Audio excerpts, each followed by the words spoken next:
Hi, this is Mike Seeley, and I am your instructor for CSC1060. Um, the purpose of this first introduction video is just to kind of help out with navigating through the course and expectations and what you need to get on top of really quick. This is a 10-week class, so you're going to have to make sure you get signed in, get your book ordered. Okay.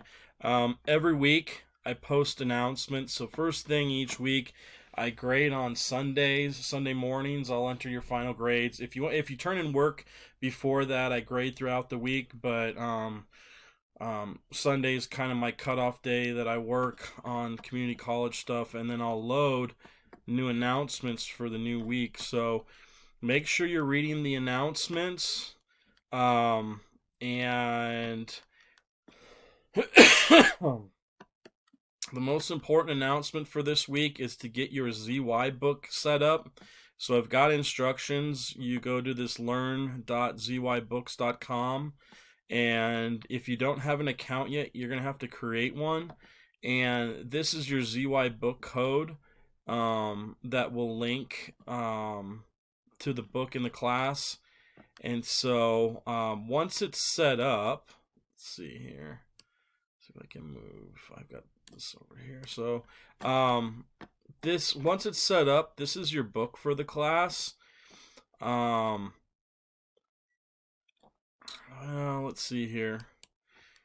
So for this first week, um, your job is to complete chapter 1. Do a discussion to introduce yourself, and then there's a second discussion on brainstorming a couple programming final project ideas that you're going to work on. There's a final project in this class, and we've got to kind of get started on it quickly. There will be multiple discussions about your final project, and like students can kind of you can collaborate with each other and bounce ideas off of each other. I'll go through. Um, let's see. I think I'll maybe go through requirements here in a little bit. Um, let's see here. I also have a bunch of videos that I've created for C++. Um, I can kind of show you. This is my YouTube channel, Code Hammer Bootcamp, and so I've got a bunch of videos, playlists. So I'll get most of the videos from here from the C++ playlist that I have, and you guys can watch these at your own pace. I talk about being an active learner in programming. If you just sit and play the videos and watch them, you'll probably just fall asleep, to be honest with you, because uh, you know, it's not like the most exciting videos to watch. I'm not gonna win any Grammys, or I don't know if it's Grammys or Oscars or that, whatever. I'm not gonna win anything for these videos, but they should take place for in-class learning. And so, with I've been teaching high school kids now. This is my 18th year at the high school, and then I've been teaching online classes through.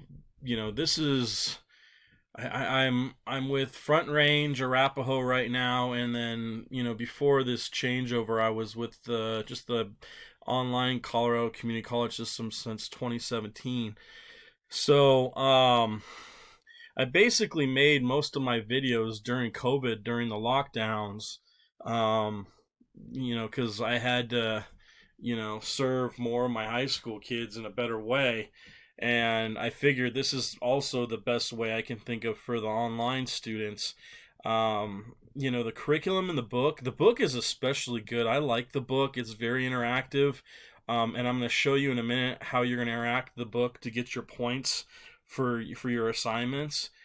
Um, but at the same time, I always when when I would read now the programming books now are way better than they were when I was learning, but still reading how to code is still really dry, and it's like you kind of need to see it happen in action, right? And so my videos, you should treat them like you're in class, like the instructor's up front and they're typing something out on the overhead and you're at your computer typing away with them, and you can kind of create your programs and see what's going on and learn while you're being lectured to, as opposed to just watching and then kind of hoping you pay attention and get it. So down here in the first down here I talked about being an active and an inactive learner when you're watching these videos. Okay. I've had a ton of success at the high school level. Like last year, I had 100% of the AP kids pass their AP Computer Science A test. So, I've got a formula. I know that works. Okay. I also know that programming is a steep learning curve, and it's frustrating. You're typing stuff in, it doesn't work. You're frustrated because you don't know how to fix it because you don't have the experience yet. And so, I do think the videos kind of help give it a little bit of an in-class type feel. Okay. So again, I will post these every week.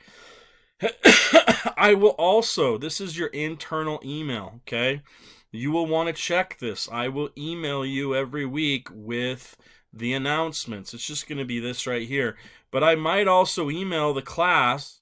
I don't want to click on the class list or the grades up here because then it will show all the students in the class. And, I don't think anybody wants their names posted for the web to see. But I will click on like all the students and send out emails periodically throughout the 10 weeks. So make sure you're checking your in-class emails, okay? Let's see here. Let's go to, so content is where everything's set up. Like I said, I have the syllabus course schedule set up right here. But this is what I'm going to post on the announcements. But you can, some of these dates changed. Either way, I'll get this fixed. Either way, I post this on the course announcements, okay? So your e-text is right here, same instructions. Sign into your learn.zybooks.com and plug in the code. You will have to buy the book. It's part of the class. And you can't really do the class without the book. You can't do the assignments. So you've got to purchase that. We get into Visual Studio now. I don't care what. So when you're doing your assignments with the book, you're going to be typing things into the online book. So, but for your final project, if you want to follow these and download Visual Basic, be my guest. I kind of got so sick of all of the different, now the Visual Basic, I use it in my programming videos, okay? When I started off, I didn't know about online GDB, okay? I have all my programming videos for C++ and Visual Basic. If you want to download Visual Basic and use it, I'm totally fine with that. I'll have the instructions. What I got so sick of is that Visual Basic, and then the various like Java compilers and all the different ones for the other courses, and then even with Python, they do updates, and then every time it updates, my videos aren't up to date. Just they do certain things and they make it way complicated. I know that I got sick of I really like NetBeans as a compiler, and NetBeans got bought out by Oracle, and so they made it super complicated to download NetBeans. You students have Macs. I've never used a Mac. I don't own a Mac. If you try to download Visual Studio with a Mac and it doesn't work, I can kind of show you stuff that I Google, but I don't know if it's going to work. And so what I've just done is I've said, I'm kind of done with the platform compilers. So up here I said, use online GDB instead of Visual Basic. All you do is go to onlinegdb.com, you click on your C++, and now you've got a program that you can start typing. Now, again, when you start watching my videos, like if we go into this, let's see here. I don't know, sentence capitalizer, right? Look at this. I've got, this is on Visual Basic, but code is code. So all you'll do is you'll type what I'm doing here, and you'll do it on online GDB right here, and then you'll click the run button, and that's how you'll create your program. I have a video on the homepage on using online GDB where it shows you how to create a new file, because you might have more than one program file here, and you can run it.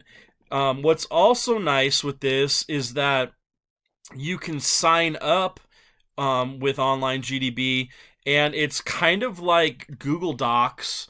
I think everybody now is loaded with Google. You can sign up with your Google account, and so when you click on this button right here, you download your program, and it saves it here. So then, you don't have to be on a specific computer that has Visual Basic loaded on it.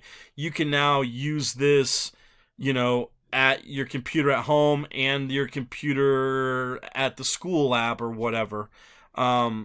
So, this to me is just so much easier, so much more powerful. Now if you're kind of I do have students that are, basically professional programmers. Like they've been in industry before, and they're coming back to get their degree or whatever. You'll probably look at this and go, this is kind of dumb. I'm not going to use this. I'm going to use Visual Basic. That's fine. I agree. There's a lot of things this can't do, but for an introduction programming class at the college level, this should do almost everything that we're going to do. And what's cool is, if you're into other languages, I use this in my Java and Python courses. Again, I know my videos are in Visual Basic. Code is code, though, so that shouldn't matter. You can watch my videos, type out what I'm typing. The platform's different, but I'm not going to go through and remake. I've got hundreds of videos here between, Java. I don't know how many I have, but I've got hundreds between Java and, C++ and Python. I'm not going to redo every single video I have just because the platform's changed. But again, all you're going to probably use this for is your final project, okay? So let's keep going through content here. Okay, so there's 5 modules and then a final project, okay? The final project is actually part of Module 5, and so everything in Module 5 and the final project are due at the same time. So if you go into Module 1, right here, you can click on the e-text once everything's set. You can do it here, or you can click on it, just like right here, and it'll open up to section 1. Okay, so let's see here. I think I overwrote it. Okay, so anyway, when I run a class report, what will happen is I'll get a list of all the students in the class, and they'll show me the percent of what you completed for each section. So in programming 1.1, there's participation, and then in programming basics, there's a challenge and participation. And as you go down here, you've got the labs. So we're trying to accomplish basically the entire chapter you're responsible for, all right? When I run the report at the end of the at the end of the week, I think what I'll do is I'll figure out kind of a uh, what's it called? I'll figure out an average of what you get. Hopefully, you have hundreds across the board, and I can just put in 100 in your grade book. Okay. Some chapters have more challenge. Like to me, this would be where it'd be a better average because it's got lots of challenges, lots of participation, and a good amount of labs. Where up here, it's more participation in labs. But you could kind of see. Let's go in here. You can kind of see how the book. It's got a lot of nice pictures with examples that you could actually copy and paste into the online GDB if you want, and you could kind of see what's going on. The participation grades. You're figuring out answers here. So it's kind of testing you. There aren't quizzes in this class. There is one exam. And there might be two more, but to be honest with you, I can't figure out how to get it loaded, and so we probably just won't have it, and that's fine. Again, it's a 10-week course. I got rid of all the quizzes, kind of because this book's quizzes aren't very good. In part, I don't know, there was some other issues too, and I figure you're being quizzed basically here anyway, and you're having to be active in order to get the participation points. Let's see here. Somewhere down here is a challenge problem, I think. I didn't see it as I was going down. Either way, you're gonna have to go through and kind of get a feel for the book. It's extensive. You're gonna have to spend some time on this. This isn't gonna be a I tell students, I'm like, programming was probably the hardest class I took all throughout college. I did my master's in information technology management and an MBA in finance, and my undergrad programming classes were the hardest. There's just a lot of things you need to learn in order to get good at programming. So there's a ton of exposures in here. So what I'll do is with like the discussions, the first week they're already open, but look at this. As we get into like the second week topic, let's see here. Let's just go to a different one. I put in due dates, and I put in, so like, if you're not going to be able to view this until March 3rd, but all I do is put the due dates in. If you have lots of extra time and you're enjoying the coding, keep at it. I don't want to slow you down on that. The rest of the stuff for the class is just more discussions and trying to kind of get you to think about what you're going to do for your final project and where you're at and where you need to kind of be at with that. It gets a little bit repetitive, I won't lie.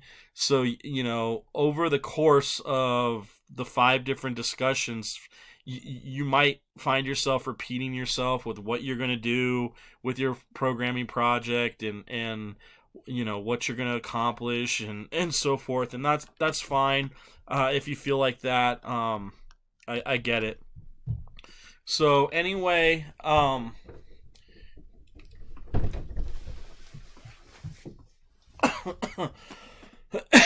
you'll just have to go through the modules, look at the due dates, see what's due.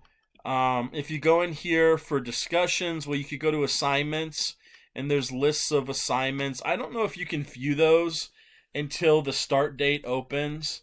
But like this project, starts on the 25th of February, and it's due March 2nd. Discussions, again, they'll be in the modules and content, but I put my first welcome to CSC 1060 discussion in here. So it's just basically getting to kind of meet everybody here. Um, but this should be a good start to what you need to do this week. Again, some other things about me. Listen, I'm a dad. I've got young kids. Um, Constantly people getting sick. Um, you know what I mean? Just I get what it means to have two careers. You know, wife, family, super busy with running my kids around to sports and stuff. I get that. There, you know, we all have good and bad weeks. So I know the all the community colleges have like a zero tolerance on late work. Um, I am flexible. To be honest with you, after COVID, I just stopped being like that. You know, the way I view it is you're here to learn. You're paying a lot of money for it, and I want this to be a learning experience for you. Programming is a really great skill to have in life.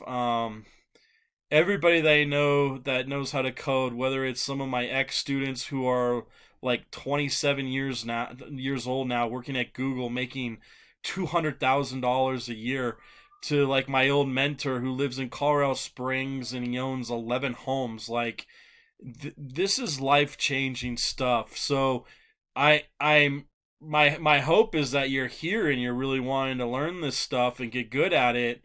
Um, but I know you'll get discouraged if you got a kid sick and you're running into the hospital and you can't get your job or you can't get your programs turned in. Um, you know, I'm just expecting that you're going to be an adult and be responsible and get that stuff turned in.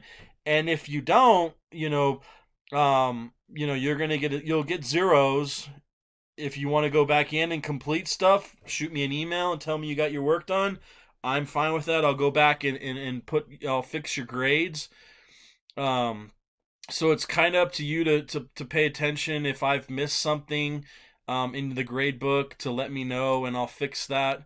But like I said, I try to be flexible and work with you because I don't want you to get frustrated. I want you to continue to work through this stuff and to really kind of gain something this semester. So um, anyway, if you got questions, also right here, I've got my cell phone number. The best thing to do is not email, text me. You know, I get students that it's almost like oh, I know you're so busy. I didn't want to bug you. Like, no, that's my job is for you to bug me, and so I can help answer questions for you. Um, you'll kind of get a feel of what I need. Like if you have a question about the program, usually I have to see screenshots of it, so you can just send me screenshots of it, and I can help you out. But I think it's gonna. I mean, there's a lot this semester, but I think it's gonna be a good semester, and I think you'll learn a lot. And like I said, shoot me a text if you need help, and you know we'll go from here. All right. This video is done.